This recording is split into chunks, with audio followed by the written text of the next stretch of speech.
প্রণাম জানাই। ভগবানের জীবনী দ্য গ্রেটেস্ট থেকে আলোচনা শুরু করছি।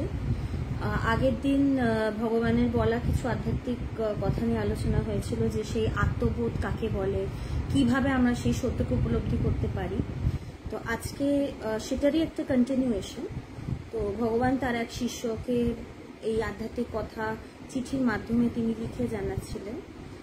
তো একটা তো প্রশ্ন আসে যে সেই আত্মবোধ, এই উপলব্ধিটা কিরকম, তো এই যে ওই সময় কি হয়। তো আজকে যেটা টপিক মহামিলন, তো এখানে মহামিলন বলতে আর কিছু না, সেই সত্যের সাথে একাকার হওয়াকেই বোঝানো হয়েছে। তো আজকে এই বিষয়টা নিয়েই আলোচনা শুরু করছি। তো আত্মবোধের কথা ভগবান যেটা ব্যাখ্যা করে বলেছিলেন অপূর্ব কুমার মজুমদারকে, আমি বোধ সবসময় থাকে। আমরা যাই কাজ করি, যাই করি, সেটা আমি বোধটাকে ধরেই করি। আমিত্ব বোধ যদি না থাকে তাহলে সেখানে কোনো কাজের প্রসঙ্গই নেই। এবং আমরা যেই কাজ করি সেটার পেছনে আমাদের সেই আমি বোধটা থাকে, অহংকার যেটাকে বলে, যে আমি একটা কিছু করছি। আমি বোধ ছাড়া কিন্তু আমাদের এক্সিস্টেন্সটা আমরা ভাবতে পারি না। কিন্তু মন যখন তরঙ্গ সংকুল থাকে তখন মনটাই যেন খণ্ড খণ্ড হয়ে পড়ে। তো এমনি একটা মানে অখণ্ড আমি যখনই মনের ভেতরে কোনো তরঙ্গ বা বৃত্তি বা চিন্তা ওঠে তখনই কিন্তু সেটা খণ্ডিত হয়ে পড়ে। যখনই আগের দিন যে ভেদের কথা বলছিলাম তখনই কিন্তু ভেদ দর্শন শুরু হয়। সেই খণ্ডিত মনে আত্মার বা আমির প্রতিভাস খণ্ডিতই হয়। তো সেই যে অখণ্ড আমি যেটাকে বলছে ব্রহ্ম বা আত্মা, সেই অখণ্ড আমি আছে, কিন্তু আমাদের যেহেতু মনের ভেতরে অনেক তরঙ্গ, আমরা কিন্তু সেই অখণ্ড বোধটা করতে পারছি না সেই তরঙ্গ বা বৃত্তির জন্য। তো এই মনের যে খণ্ডন বা এই মনের যে খণ্ডিত ভাব, সেটাতে আত্মাও আমাদের কাছে খণ্ডিত রূপেই দর্শন হয়, বা সেটাকে আমরা খণ্ডিত বলে ভাবি। কিন্তু সাধনার দ্বারা ও গুরু কৃপায় বৃত্তি নিশ্চল হয়ে মন সমাধিস্থ হলে সেই মনে আত্মা বা অহং বা প্রকৃত আমি অখণ্ড ভাবে প্রকাশিত হয়। তো এটা নিয়ে আগের দিন আলোচনা করছিলাম, সেটারই একটা রিক্যাপ এখানে রয়েছে আর কি, ব্যাখ্যা একটা ছোট্ট করে। তো আমরা যখন সমাধিস্থ হই, যখন আমরা সেই আধ্যাত্মিক সাধনা করি, যখন আমরা সমাধিস্থ হই, তখন সেই অখণ্ড বোধটা আমাদের হয়। না হলে আমরা এই ভেদ দর্শনই করি। এবং যত বেশি ভেদ, যত বেশি খণ্ডন, কলিশন কিন্তু তত বেশি। আগের দিন বলছিলাম না যে ধাক্কাধাক্কি দুইতে হয়, বহুতে হয়। একা থাকলে কোনো ধাক্কাধাক্কির ব্যাপার নেই। ফ্রিকশন, কলিশন এগুলো দুইতে হয়, বহুতে হয়। একে তো আমি ছাড়ার দ্বিতীয় কিছু নেই। আমারই বা কার সাথে ধাক্কা লাগবে, বা আমাকে কে ধাক্কা দেবে, কেউ তো নেই। আমি ছাড়া দ্বিতীয় কোনো বস্তু নেই। তো আমাদের এত ভেদ, এত বহুত্ব, এটার জন্যই কিন্তু আমাদের দুঃখ কষ্ট, এত সংঘর্ষ। কিন্তু যখন সেই অখণ্ডের বোধ হবে, যখন দেখবো আমি ছাড়া দ্বিতীয় কোনো বস্তু নেই, তখন কোনো সংঘর্ষ নেই। সেটাই আত্মবোধ বা সিদ্ধি। এটাই হচ্ছে সিদ্ধিলাভ, বা এটাই হচ্ছে আত্মবোধ। এটাই হচ্ছে সেই মহামিলন, যেখানে আমি গিয়ে নিজের স্বরূপের সাথে একাকার হচ্ছি, আমি আমার স্বরূপের সাথে মিশছি, সেই অখণ্ড আমির সাথে একাকার হচ্ছি। ভগবান এই আত্মবোধের সময় সম্পর্কে লিখলেন, এটা তাই যুগ যুগ ধরে মহা সাধকের মহা মাহেন্দ্রক্ষণ। যুগ যুগ ধরে প্রচুর সাধক সন্ত, অ্যাসপিরেন্ট, স্পিরিচুয়াল সিকার, তারা যুগ যুগ ধরে যারাই এই পথে রয়েছে, এই পথের সাধক যারা, তারা কিন্তু এই মাহেন্দ্রক্ষণেরই অপেক্ষা করেন যে কখন আমার ভেতরটা নিশ্চল হবে এবং আমি সেই সত্যের সাথে একাকার হব, কখন আমার সেই মিলন ঘটবে, কখন আমার এই খণ্ডিত মন সেই ব্রহ্ম সমুদ্রে গিয়ে মিলবে, কখন সে লয় প্রাপ্ত হবে। যখনই সেই মুহূর্তটাকেই বলছে মাহেন্দ্রক্ষণ, এটার অপেক্ষাতেই সাধকরা থাকে। এবং এটার জন্যই এত সাধনা, এত চর্চা, এত মনন, এত বিচার, শুধু ওই মুহূর্তটার জন্য। গুরু শিষ্যের মিলনক্ষণও বটে, সেটা কিন্তু গুরু শিষ্যের মিলনও বটে। কিভাবে? একজন শিষ্য যখন একজন গুরুর কাছে যায়, শিষ্য আলাদা একটা শরীর আছে, তার একটা রূপ আছে, গুরুরও আলাদা একটা শরীর আছে, একটা রূপ আছে। ফিজিক্যালি যদি দেখি তারা দুজন আলাদা আলাদা, ভেদ, সেখানে ভেদ। এবং শিষ্য জানে যে আমার ভেতরে অজ্ঞান, আমি সেই সত্যকে জানিনি, তাই যিনি জেনেছেন তার কাছে আমি যাচ্ছি সেই সত্যকে জানতে, এটা আর একটা ভেদ। এবং গুরুও শিষ্যকে সেই উপদেশ করেন, তাকে সে আধ্যাত্মিক কথা শোনায় যাতে সে সেই সত্যকে জানতে পারে। তো প্রথমে যে ভেদগুলো শিষ্য যখন জানতে পারে সে সেই ব্রহ্ম বা আত্মা স্বরূপত, তখন সে এটাও বোঝে যে তার গুরুই হচ্ছে সেই ব্রহ্ম বা আত্মা। বলে না যে গুরুই ঈশ্বর রূপে আসেন, যে ব্রহ্মকে জানে সে ব্রহ্মই হয়ে যায়, গুরুই কিন্তু ব্রহ্ম বা আত্মা, তারই একটা ফিজিক্যাল ম্যানিফেস্টেশন। তাকে তো এমনি চোখে দেখা যায় না, কিন্তু গুরুকে দেখা যায়, এবং তিনি হচ্ছেন সেই ব্রহ্মের একটা ফিজিক্যাল ম্যানিফেস্টেশন। এবং কি সেই গুরুও সেই ব্রহ্মস্বরূপ, শিষ্যও ব্রহ্মস্বরূপ, একই স্বরূপ, তো তারা একই। গুরু যেখানে বিরাজ করেন, তিনি যেখানে একাকার হয়েছেন, শিষ্য গিয়ে তো সেখানেই মেলে। তো এইভাবে তাদের মিলন ঘটে। ভগবানের গুরু ভগবানকে বলেছিলেন একটা চিঠিতে যে আত্মস্বরূপে আমরা চির অবিচ্ছিন্ন এক। বাইরে দেখতে গেলে ভেদ, আমার চেহারা একরকম, আমাকে দেখতে একরকম, আমার গুরুকে দেখতে আর একরকম। আমি মনে করি আমি খুব ছোট, আমার গুরু বড়, আমার ভেতরে অনেক অজ্ঞানতা রয়েছে, তিনি জ্ঞান স্বরূপ। কিন্তু সেই জায়গায় কোনো ভেদ নেই, সেই জায়গায় সবাই আমরা একাকার। তো এইভাবে গুরু শিষ্যের একটা নতুন মিলন ঘটে। প্রথম তো মিলন হয় যখন শিষ্য তার সবকিছু গুরুকে সমর্পণ করে, যে আমি আমার সবকিছু আপনার হাতে তুলে দিলাম, আপনি এবার আমাকে পথ দেখান, আমাকে সেই সত্যে নিয়ে চলুন। এই একটা ব্যাপার তো থাকে। কিন্তু আসল মিলন ঘটে যখন শিষ্যের জ্ঞান লাভ হয়, তখন সে দেখে যে সেই জায়গায় সব মিলেমিশে একাকার।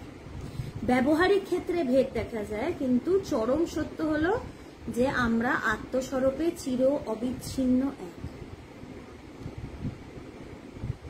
শিষ্য এতদিন পরে ঠিক ঠিক বুঝতে পারে গুরু কি। সে বড় বিষম ঠাই, গুরু শিষ্যের দেখা নাই, সব একাকার। তো সত্যি কথা, জ্ঞান লাভ হওয়ার পরে ঠিক ঠিক বুঝতে শুরু করে শিষ্য যে গুরু কি জিনিস, না হলে গুরুকে বোঝা যায় না। এই জন্য স্বামীজি বলতো ঠাকুরকে বুঝতে যেও না, সম্ভব না। গুরুকে বোঝার জন্য তো আমাকেও গুরুর সেই জায়গায় পৌঁছতে হবে, আমি না হলে তাকে কি করে বুঝবো, বা তাকে আমি বিচার করবোই বা কি করে।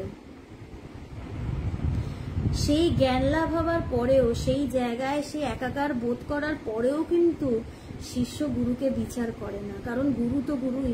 গুরু না থাকলে সে তো সেই জায়গায় যেতই না। সে কি করে নিজেকার গুরুকে এক সারিতে ফেলবে। কিন্তু সে জ্ঞান লাভের পরে শিষ্য গুরুকে বুঝতে শুরু করে যে গুরু আসলে কি। এতদিন তো সে খালি জানতো যে হ্যাঁ আমার গুরু, সে সত্যকে জেনেছে, খালি এইটুকু।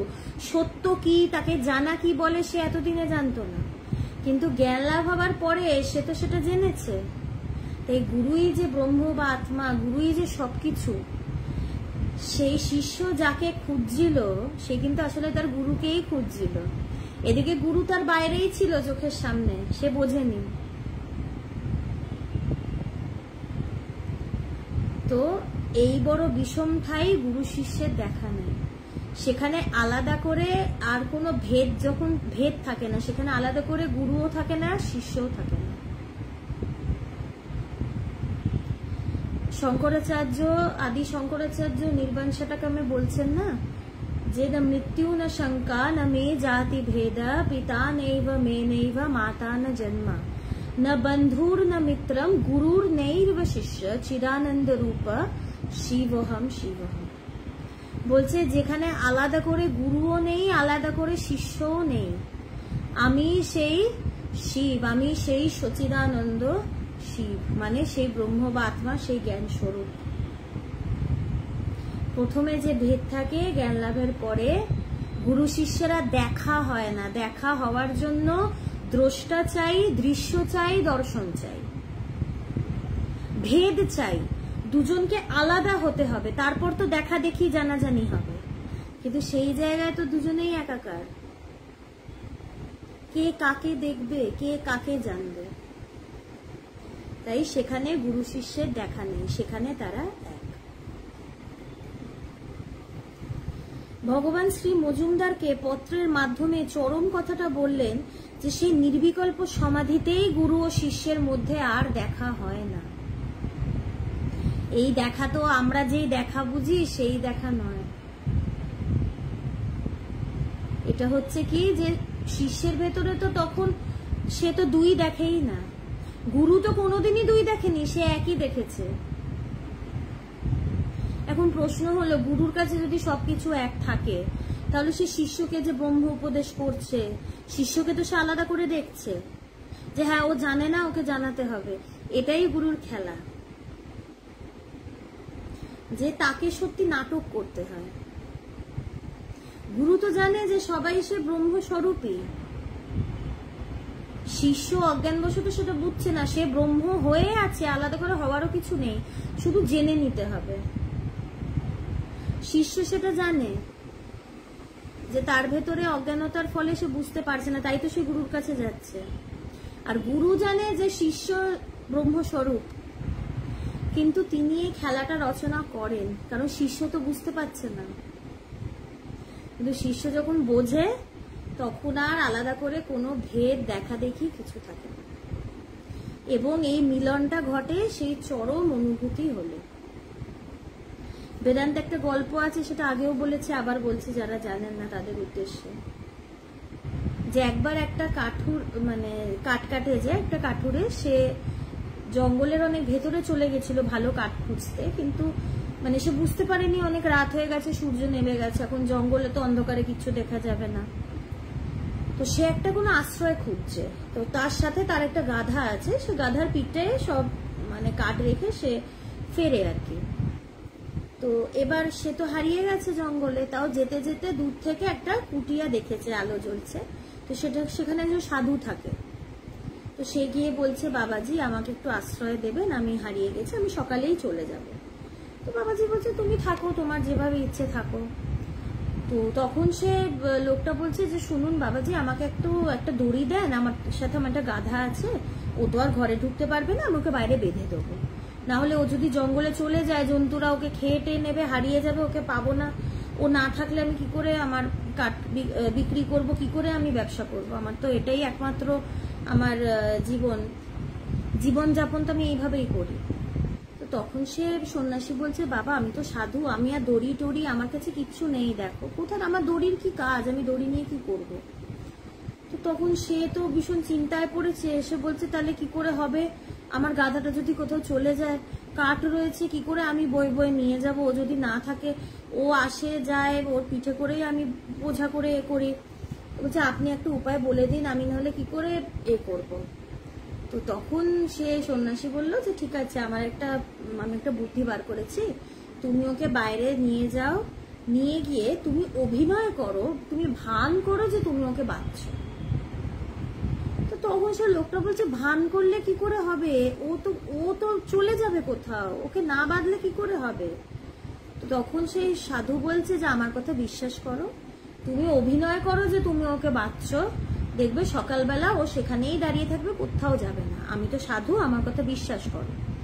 তো তখন সে লোকটা ভাবলো ঠিক আছে, উনি যখন বলছেন নিশ্চয়ই মানে সেটাই হবে, তো ওটাই চেষ্টা করে দেখি। তো সে গিয়ে সে ভান করেছে যে সে গাধাটাকে বেঁধেছে। তারপরে তার তো রাতে ঘুম নেই, সে ভাবছে গাধাটা আছে তো নাকি চলে গেল, সাধুও বলল আমিও শুনলাম, কি অভিনয় করলাম, সে তো আর বুঝবে না, সে তো চলেই যাবে কোথাও। এই চিন্তা করে করে সারা রাত তার ঘুম নেই। অদ্ভুতভাবে পরের দিন সকালে উঠে দেখে গাধাটা সেখানেই দাঁড়িয়ে আছে। তো সে তো খুব খুশি যে যাক ঠিক আছে, সাধু যা বলেছিলেন সেটাই সত্যি হয়েছে। তো এবার সে সাধু মহারাজকে বললো, মহারাজ আপনি বলেছিলেন, আপনার কথাটাই ফলেছে, আমার গাধাটা রয়েছে, আপনাকে অনেক ধন্যবাদ, আমি এবার ওকে নিয়ে যাচ্ছি। সাধু বলছে যাও, তুমি তোমার বাড়ি ফিরে যাও। তো এবার সে গাধাটাকে টানছে, গাধা তো কিছুতেই নড়ে না। তো সে লোকটা ভাবছে কি ব্যাপার, ওকে মানে টেনে হিঁচড়ে চল চল ওকে পিঠে থাপড়াচ্ছে করছে, সে কিছুতেই গাধা নড়বে না। তো এবার সে লোকটা ভাবছে সাধু বাবা নিশ্চয়ই কিছু মন্ত্র পড়ে ওকে আটকে রেখেছে। তো সে গিয়ে সাধুর কাছে বলছে যে মহারাজ আপনি ওকে ছেড়ে দেন, আমাকে তোকে নিয়ে যেতে হবে। তো সাধু বলছে আমি ওকে ছাড়বো মানে, আমি তোকে রাখিনি। বলছে না, ও তো নড়ছেই না, আমি ওকে কত টানাটানি করছি, আপনি নিশ্চয়ই কোনো মন্ত্র বলে ওকে আটকে রেখেছেন। তখন সাধু বলছে তোমার গাধা নিয়ে আমার কি কাজ, আমি ওকে কেন আটকে রাখবো? তো বলছে না, আমি যে ওকে এত টানাটানি করছি। তখন সাধু বলছে তুমি কি ওর বন্ধন খুলেছো? তখন সে লোকটা বলছে আমি তোকে বাঁধিনি, ওর বন্ধন আবার খুলবো কি, আমি খালি ভান করেছি যে আমি ওকে বেঁধেছি। তখন সাধু বলছে যে তুমি জানো তুমি ওকে বাঁধনি, তুমি জানো যে ও বদ্ধ নয়, কিন্তু গাধাটা তো ভাবছে তুমি ওকে বেঁধেছো, তুমি যে অভিনয় করেছো এত বুদ্ধি তোর নেই যে ও বুঝবে, ও তো জানে তুমি ওকে বেঁধেছো, তাই বাধার যখন ভান করেছো খোলার অভিনয়টাও করো। তো তখন সে তো মানে অনেক সন্দেহ নিয়ে গেল যে বাবাজি কি বলছে, আমি তো কিছুই বুঝছি না। সে খোলার ভান যেই ভান করলো যে সে দড়ি খুলে দিয়েছে, তখন গাধা আপনার মধ্যে চলতে শুরু করলো। তাই গুরুকেও না ভান করতে হয় যে হ্যাঁ তুমি বদ্ধ। কারণ যদি একজনকে বলি যে আধ্যাত্মিক ব্যাপার কিছুই জানে না, যদি তাকে একজন গুরু এসে বলে তুমি সেই ব্রহ্ম, সে কিছু বুঝবে না। তাকে বলতে হবে হ্যাঁ তুমি সত্যি, তোমার খুব কষ্ট, তুমি বদ্ধ, কিসের জন্য বদ্ধ, মায়ার জন্য বদ্ধ, তোমার খুব কষ্ট, মায়ার জন্যই তোমার এত কষ্ট, তুমি এইগুলো করো। এইগুলো না বললে তো সে বুঝবে না, সে তো বুঝতে পারছে না যে সে ব্রহ্মস্বরূপ। গুরু দেখছেন, কারণ গুরু সেই জায়গায় পৌঁছেছেন, তিনি জানেন সবাই স্বরূপ তো সে ব্রহ্ম বাত্মা, এটা তো সে শিষ্য জানে না। তাই গুরুকে ভান করতে হয় যে সে তাকে খুলছে, দড়িটা কিন্তু নেই, কিন্তু গুরু ভান করছে যে সে দড়ি ঘুরিয়ে ঘুরিয়ে শিষ্যকে খুলছে। তো তারপরে যখন শিষ্যর অনুভব হয় তখন সে হাসে যে এ কি হাস্যকর ব্যাপার, আমি ব্রহ্ম হয়েও বুঝিনি যে আমি কি, আমি ব্রহ্ম হয়েও আমি ভেবেছি যে আমি জীব। আর তখন সে বোঝে যে তার সাথে গুরুকেও কত খেলতে হয়েছে, গুরুকে কত নাটক করতে হয়েছে, এই জন্য সে হাসে। তার তো গলায় কোনোদিনই দড়ি ছিল না, সে চিরমুক্ত, সে ভেবেছে তার গলায় দড়ি। আমরা চিরমুক্ত, কিন্তু তাও আমরা ভাবি আমরা এই সংসারে বদ্ধ, আমরা বেঁধে আছি, আমাদের হাতে পায়ে শেকল বাঁধা। যখন অনুভব হবে তখনই হাসিটা পাবে যে দড়ি ছিলই না, এদিকে গাছের সাথে বেঁধে দাঁড়িয়েছিল, আর গুরুকেও নাটকটা করতে হয়েছে যে সে খুলছে। তো বড় মজার খেলা গুরু শিষ্যের এই সম্পর্ক, সবচেয়ে মজার, সবচেয়ে গভীর, সবচেয়ে বড়।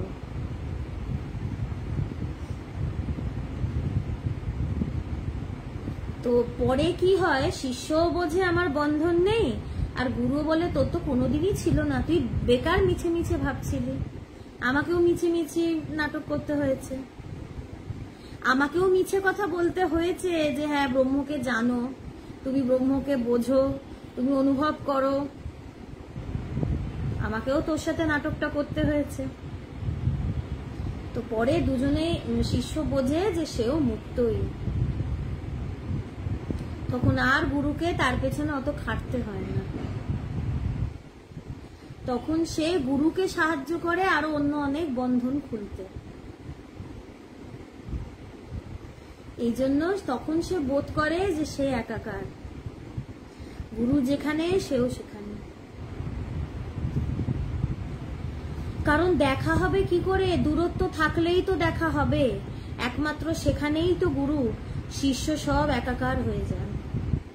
যেটা একটু আগে বললাম যে দেখা আলাদা করে কখন হয়, যখন দুই থাকে বহু থাকে, যেখানে এক ছাড়া দ্বিতীয় কোনো বস্তু নেই, একামেব দ্বিতীয়ম, সেখানে কার সাথে দেখা হবে, সেখানে কোনো দেখা দেখি নেই, শোনাশুনি বলা বলি জানাজানি কিচ্ছু নেই, আগের দিন আলোচনা হচ্ছিল না, ব্রহ্মকে জানা যায় না, বোঝা যায় না, সে মন বুদ্ধি চিত্ত অহংকার সবকিছু পারে, সেখানে এক ছাড়া দ্বিতীয় বস্তু নেই, তাকে কি করে আমরা আলাদা করে জানবো? তাই শিষ্যের জীবনের একমাত্র লক্ষ্য ব্রহ্মবোধ প্রাপ্ত হওয়া, সেই মিলনের অপেক্ষা করা, এটা একমাত্র লক্ষ্য। ঠাকুর বলছেন জীবনের, মনুষ্য জীবনের উদ্দেশ্য ঈশ্বর লাভ। এখন আমি নিশ্চয়ই মনুষ্যের থাকেই পড়ি, তো এবার প্রশ্ন করতে হবে আমার জীবনের উদ্দেশ্য কি ঈশ্বর লাভ হয়েছে? এটাই কিন্তু একমাত্র উদ্দেশ্য, নিজেকে জানা।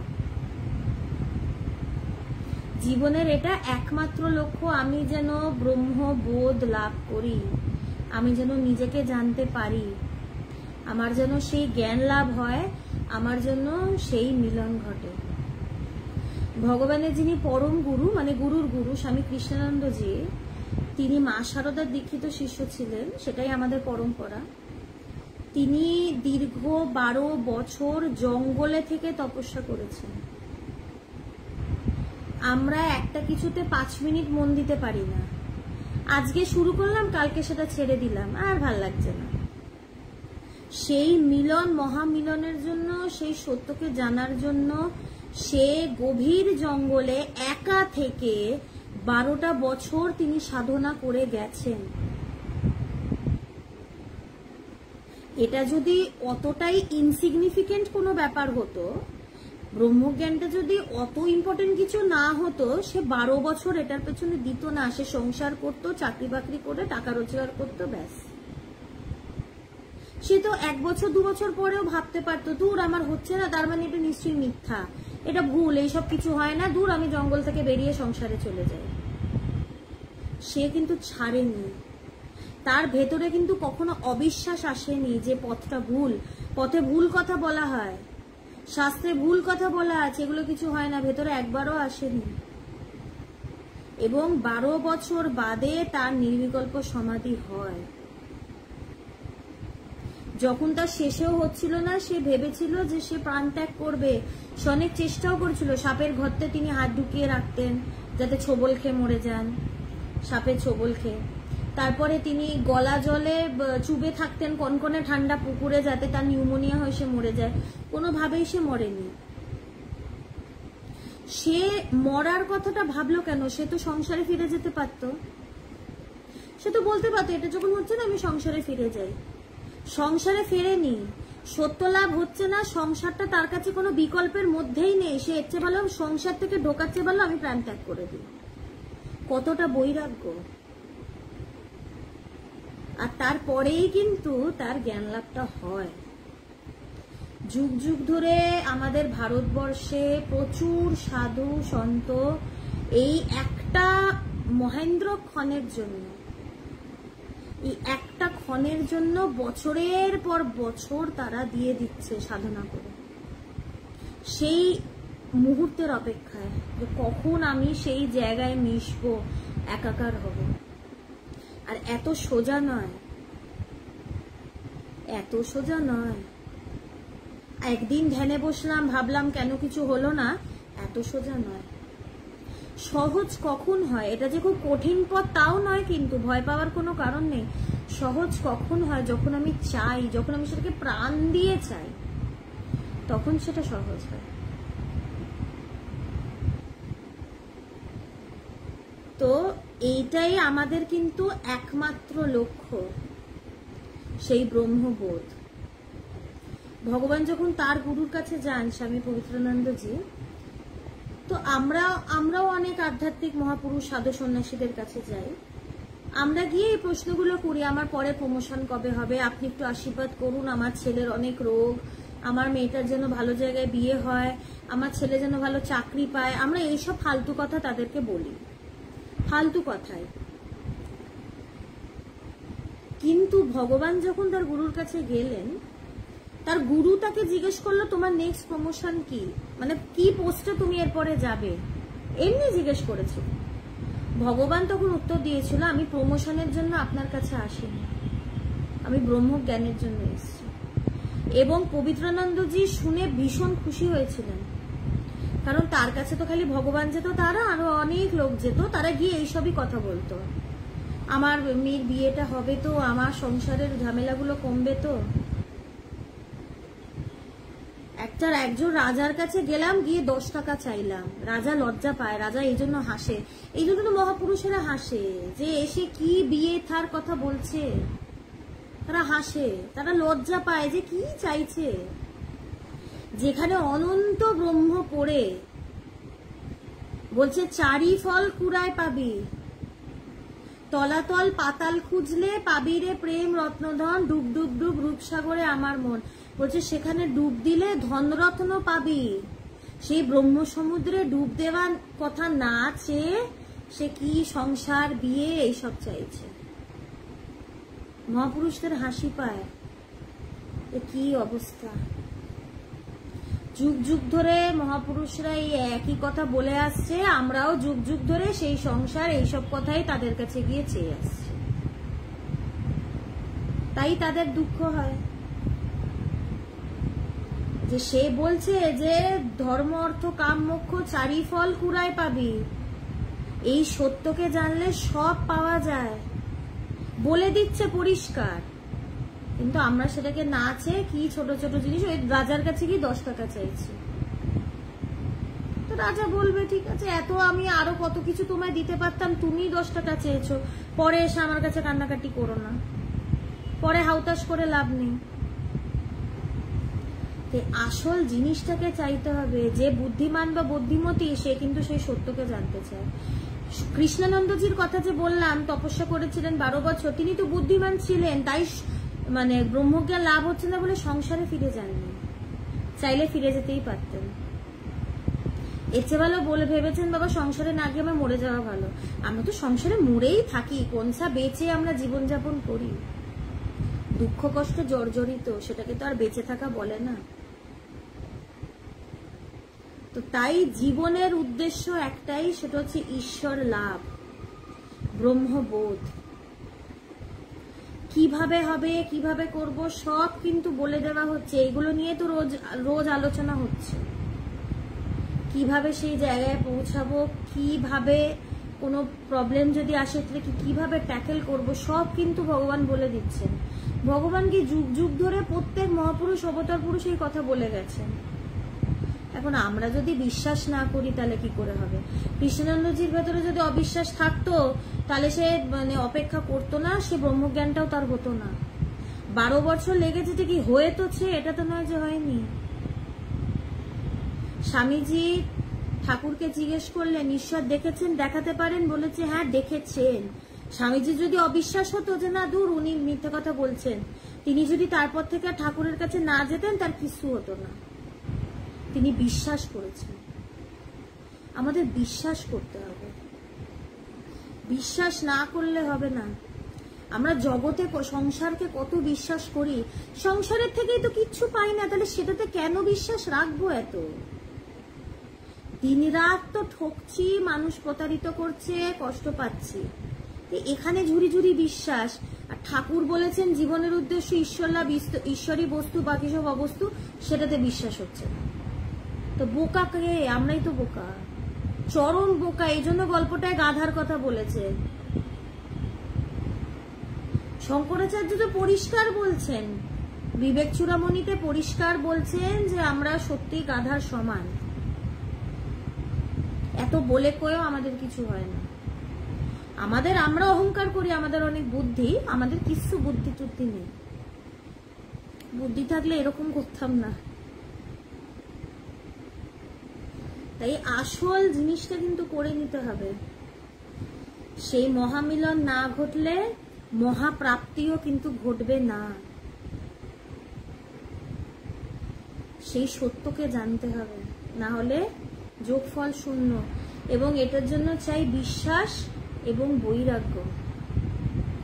একদিন হলো না, দুদিন হলো না, তারপরে আবার আমি যে কে সেই হয়ে গেলাম, এটা যেন না হয়। শ্যামের পেছনে যখন ছুটেছি, শ্যামের পেছনেই ছুটবো। শ্যামকে পাচ্ছি না বলে রামের পেছনে দৌড়াবো না। ধৈর্য ধরে এগোতে হবে, একদিনের বিষয় এটা নয় তো। চেষ্টা করে যেতে হবে, চেষ্টা করে যেতে হবে, ধৈর্য ধরে নিষ্ঠা দিয়ে বিশ্বাস করে এগোতে হবে। আর বৈরাগ্য তো বটেই। ভগবানের এখানে একটা ঘটনা আছে। ভগবানের যিনি প্রথম জ্ঞানী শিষ্য স্বামী অদ্বৈতানন্দজি, পরে তিনি সন্ন্যাস নেন। তো তাকে একজন মানে এটা একজন ভক্ত, ভগবানেরই আর এক ভক্ত, তিনি তার চোখে এটা দেখেছিলেন, সাথে ভগবানও ছিল। এখন সাধু সন্তদের তো অনেকেই ভিক্ষা টিক্কা দেয়, টাকা পয়সা দেয়। তো তাকে একজন টাকাটা দিয়েছে। এখন সে মানে আত্মস্থই থাকতো অদ্বৈতানন্দজি বেশিরভাগ সময়। সে টাকাটা নিয়ে পায়ের ওখানে রেখে দিয়েছে। তো এখন যে আর এক ভক্ত ছিল সে ভাবছে এটা উনি কি করছেন, টাকা তো লক্ষ্মী, তাকে পায়ের কাছে রাখতে নেই, তিনি এখন পায়ের কাছে রেখে দিচ্ছেন। তখন ভগবান বলল যে ভালো করে দেখো ওর ভেতরে কতটা বৈরাগ্য। তার কাছে টাকা পয়সার কোনো দাম নেই, সে ব্রহ্ম ছাড়া দ্বিতীয় কোনো কিছু জানে না, সে সেই একমাত্র চরম সত্যকে জানে। আর সেই জায়গায় টাকা পয়সা, মা লক্ষ্মী, মা সরস্বতী আলাদা করে কিচ্ছু নেই, সেখানে সব একাকার, সব একাকার, আলাদা করে দ্বিতীয় কোনো অস্তিত্ব বস্তু নেই। আর একটা গল্প আছে না, আগেও বলেছি, খুব সম্ভবত এটা নামদেবেরই গল্প, আমি ঠিক এক্সাক্ট তিনি কোন মহাপুরুষ ছিলেন আমার ঠিক মনে পড়ছে না, খুব সম্ভবত নামদেব। তো তার কাছে একজন এসছেন, বিরাট বড় ব্যবসায়ী, সে তীর্থ করতে যাবে। তো তার কাছে এটা এত বড় হিরে ছিল, তো সে তো সব বন্ধ রেখে যাবে, সে এখন ভরসা পাচ্ছে না যে হিরেটা আমি কার কাছে দিয়ে যাব, সে যেন এটাকে যত্ন করে রাখে, নাহলে চুরি হয়ে যাবে। আমি এত সারা জীবন কষ্ট করে এটাকে আমি অর্জন করেছি, লাভ করেছি। তো সে ভাবলো যে অন্য লোকের কাছে যদি দিই সেটাকে মিসইউজ করতে পারে, সেটাকে নিজের কাজে লাগিয়ে নিতে পারে, পরে বলবে আমার কাছে নেই, হারিয়ে গেছে, এইসব বলবে। তো আমি একটা কাজ, সে ভাবলো আমি একটা কাজ করি, সাধু সন্ন্যাসীরা তো এসবেও তো থাকে না, আমি তার কাছে দিয়ে যাই, সে এটাকে যত্ন করে রাখবে, সেটাকে নিজের জন্য ব্যবহার করবে না, নিজের কাছে রেখে দেবে। তো সে গেছে সে মহাপুরুষের কাছে, গিয়ে বলছে যে মহারাজ আমি তীর্থ করতে যাচ্ছি, আপনার আশীর্বাদ নিয়ে যেতে চাই, এবং আমি আপনাকে একটা অনুরোধ আছে, আমি এই হিরেটা আপনি একটু আপনার কাছে রাখুন, কারণ আমি চলে যাচ্ছি, কিছু যদি হয়ে যায় আমার কষ্ট হবে, তো এটাকে আপনি আপনার কাছে রাখুন। তখন সে মহারাজ বলছেন, মহাপুরুষ বলছেন যে তুমি তো তীর্থ করতে যাচ্ছ, এটা তুমি আমাকে দিয়ে যেতে পারো, কিন্তু তীর্থে তো তোমার এটার উপরেই মন থাকবে, আমার হিরেটা ঠিক আছে কিনা, উনি ঠিক করে রেখেছেন কিনা, তাহলে তো তোমার তীর্থ করা হবে না। তোমার ভেতরে, তুমি যে তীর্থ করতে যাচ্ছ, তোমার ভেতরে তো এখনো আসক্তি রয়েছে, এখনো মোহ রয়েছে, তোমার তীর্থ তো ভালো করে হবে না, তোমার তীর্থে গিয়ে কোনো লাভ নেই। তো সে তখন ভাবলো যে ঠিকই তো, আমি সারা বছর সারা জীবন তো আমি রোজগার করলাম, এখন তো আমার কিছুর অভাব নেই, তো আমি আর হিরেটা রেখেই বা কি করবো, যখন তীর্থে যাচ্ছি ওনার কাছে ঈশ্বরের ওপরেই মন দেওয়াটা ভালো। তো সে বলল ঠিক আছে মহারাজ, আমি এই হীরাটা আপনাকে দিয়েই দিচ্ছি, আমি আর এটার ওপরে আমার কোনো অধিকার রাখলাম না, আমি এটা আপনাকে দিয়ে দিলাম। আর এই ব্যাপারটা তো আছে যে সাধু সন্তের সেবা করা, তাদের দান করা খুবই পুণ্য, মানে ভীষণ পুণ্য, তাদের সেবা করা ভীষণই পুণ্য।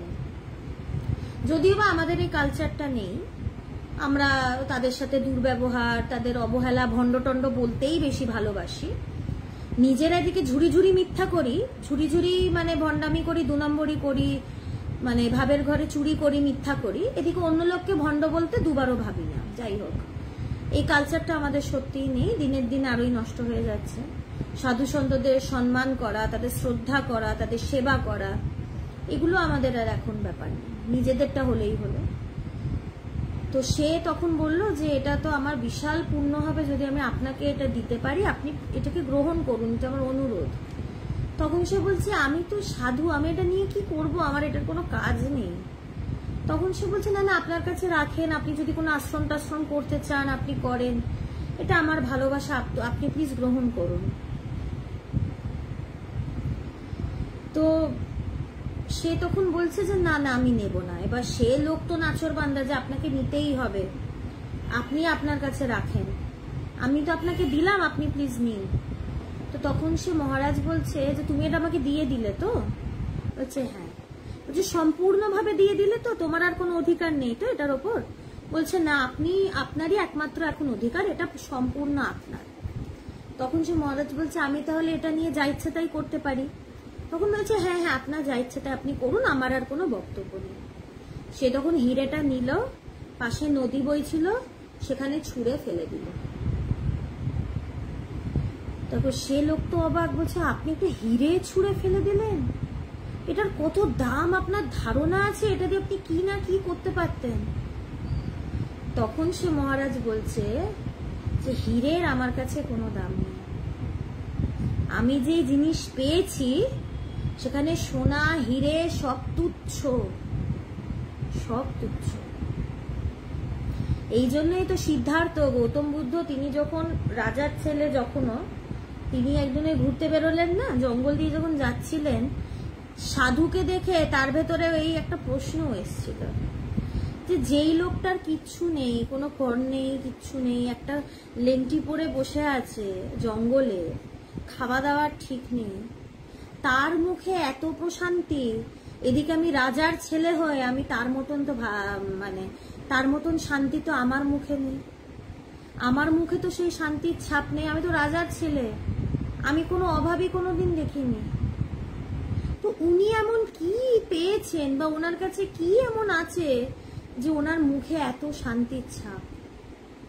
কি উনি উপলব্ধি করেছেন?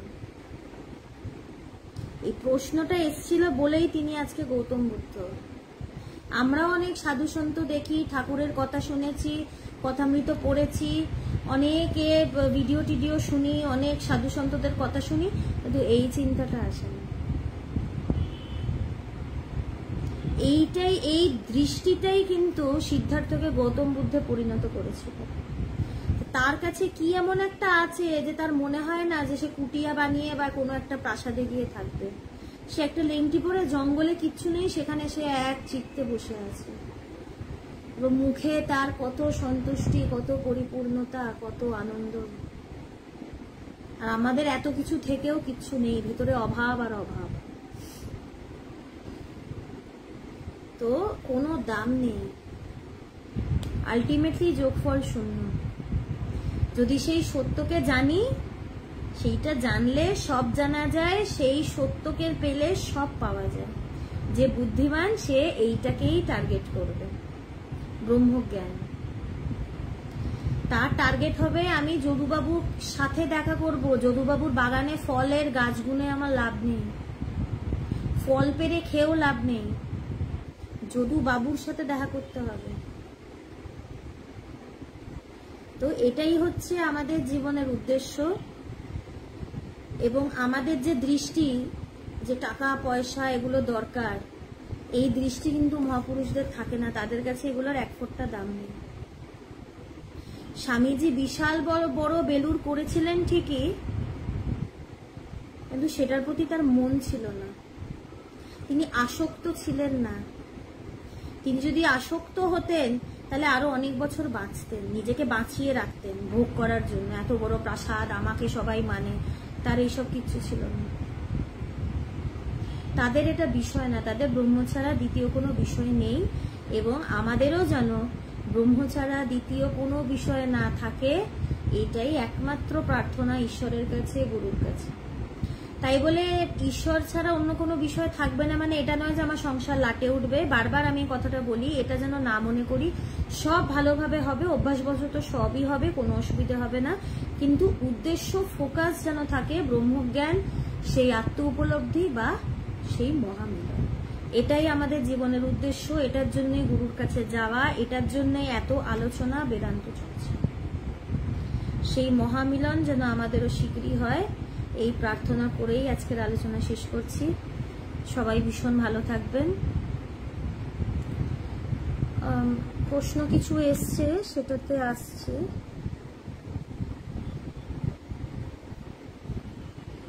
দৈপায়নদা কি জিজ্ঞেস করছে? তার সেই দৃষ্টি হয়েছিল বলেই কি তার নির্বাণ লাভ হয়েছে, না নির্বাণ লাভ হবে বলেই সেই দৃষ্টিটা জন্মেছিল? দুটো কি আলাদা না এক? দুটো থেকেই দুটো হতে পারে, ভাইস ভার্সা।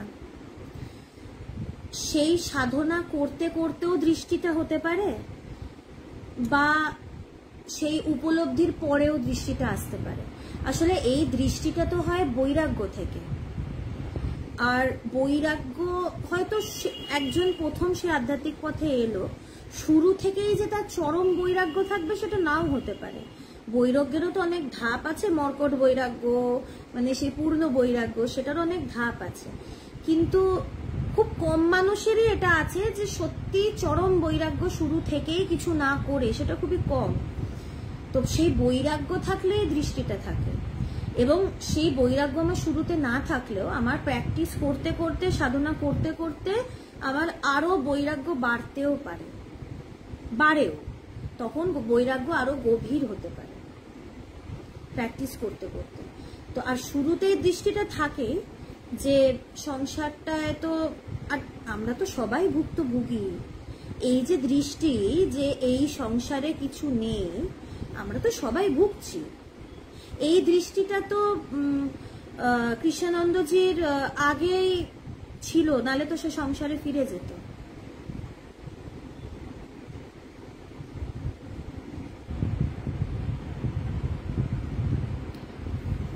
কোনো প্রশ্নের জন্য উত্তর হয় না, উত্তরের জন্য প্রশ্ন না, প্রশ্ন উত্তর দুটো মিলেই সত্য।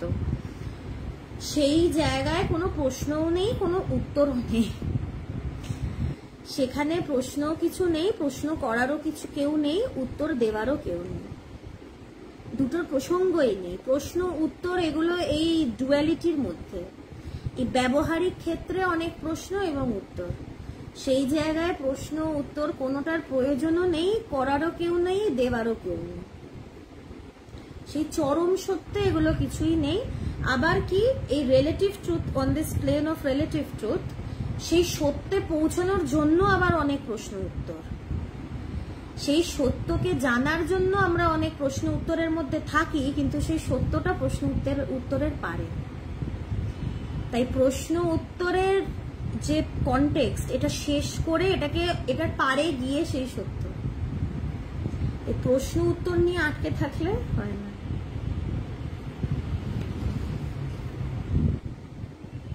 দাদার আর কিছু বলার থাকলে প্লিজ বলো।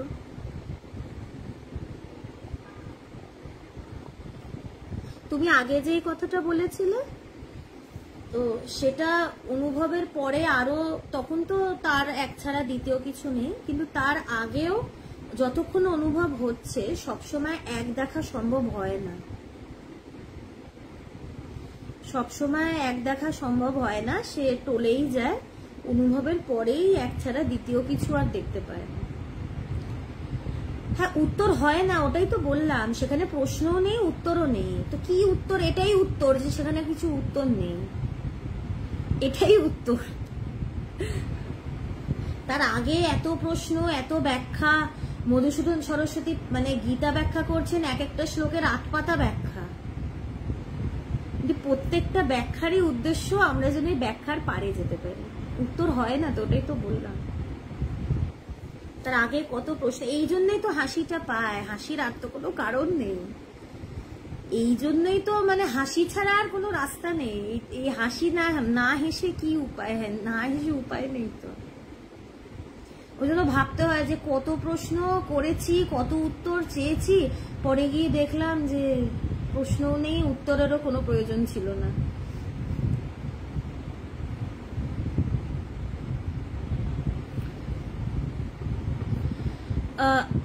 হ্যাঁ, to some extent he was destined. অনুভব মায়ের এই খেলায় কটা মাছ যে জাল ছেড়ে বেরোবে, এটা কিন্তু মায়ের হাতে। সব মাছ কিন্তু বেরোতে পারে না, ঠাকুরের কথা আছে না, খুব কম মাছই কিন্তু ছটপট ছটপট করে বেরিয়ে আসে, এটা সবাই কিন্তু হয় না, নালে মায়ের খেলা চলবে কি করে? তার একটা নির্ধারণ করার ব্যাপার তো থাকে, না হলে তো হতোই না।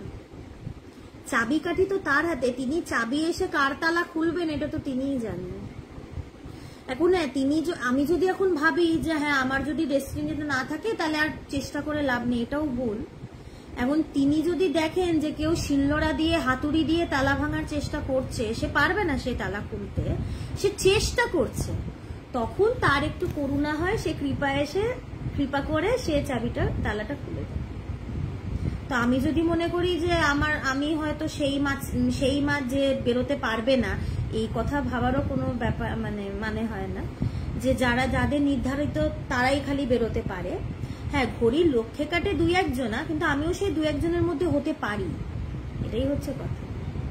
সেটা যদি না হতো, সে ঠাকুর হোক, স্বামীজি হোক, ভগবান হোক, তারা তো মুসলিমেও মানুষকে কথা শোনাতে পারতেন। তারা সবাইকে আধ্যাত্মিক কথা শুনিয়েছেন, সবাইকে বলেছেন জীবনের উদ্দেশ্য ঈশ্বর লাভ।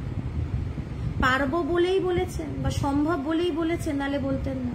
তাহলে তো বলতেন যেটা নির্ধারিত করা সবার এটা হবে না, তাই সবাই চেষ্টা করবেন না। আমি সেই থাকে পড়তেও পারি, এটা আমার চেষ্টার উপরে, আমার চাহিদার উপরে নির্ভর করে। So maybe initially I was not destined, but I can change my destiny if I try. If I try, she will change my destiny. সেই মহিলাই সব পাল্টে দেবে, খেলা ঘুরিয়ে দেবে। খেলা তার হাতে, তো তিনি কখন কার খেলা ঘোরায় কোনো ঠিক নেই। হয়তো দেখা গেল যে একজন প্রচন্ড আধ্যাত্মিক ভাবে করছিল, তার একটা কিছু গন্ডগোল হয়ে গেল, এদিকে একজন চরম বিষয় লোক, সে আধ্যাত্মিক পথে গিয়ে সে মহাপুরুষ হয়ে গেল। তো সে কাকে অধোগামী করবে, কাকে ব্রহ্মপদে বসাবে, এটা তো সেই জানে। আমি প্রার্থনা তো করতে পারি, মা যে তুমি আমাকে তোমার চরণে রেখো, এইটুকু তো আমি করতে পারি।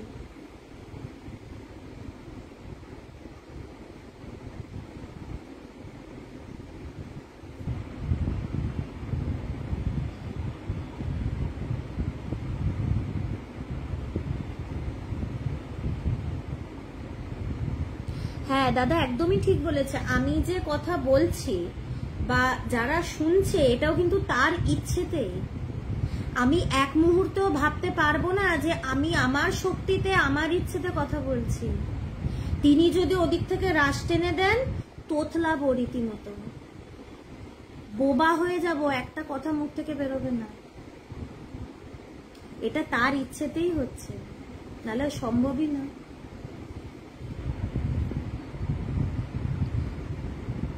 আর অবশ্যই কথা মানেই তো সেখানে মনের খেলা, কথা মানেই সেখানে মনের কাজ, আর শোনা মানেই সেখানে মনের কাজ হচ্ছে, নালে দুটোর মধ্যে কোনোটাই হতো না।